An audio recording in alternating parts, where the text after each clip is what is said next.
আজকে ভীষণ একটা খাবার দাবারের প্রস্তুতি হয়েছে।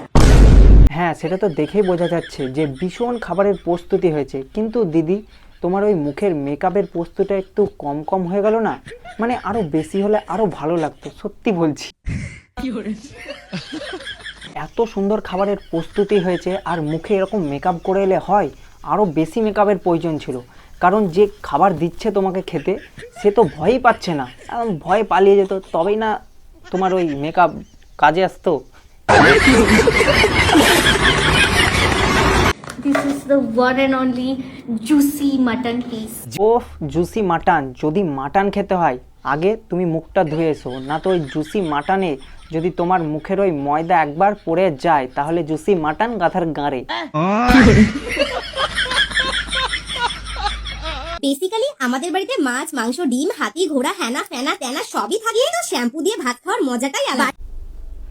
শ্যাম্পু দিয়ে ভাত? এদেরকে ধরে দিতে হবে কাঁচা কঞ্চির 260। যখন এক পাতা শ্যাম্পুর পাতা এক্সট্রা থেকে যায়, আমি প্রায় এরকম ভাতের সাথে মিশিয়ে খেতে খুব পছন্দ করি। তোমরাও একদিন বাড়িতে এই রেসিপিটি ট্রাই করে দেখো। আর বলছি যে শুধু শ্যাম্পু দিয়ে ভাত খেলে হবে?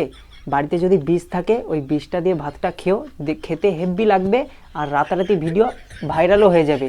আর শ্যাম্পু দিয়ে খেলে কি হয়? শুধু পেট পরিষ্কার হয়, এটাই। আর বিষ দিয়ে খেলে পেট পরিষ্কার হবে, তারপরে তোমার সোশ্যাল মিডিয়া থেকে তুমিও পরিষ্কার হয়ে যাবে।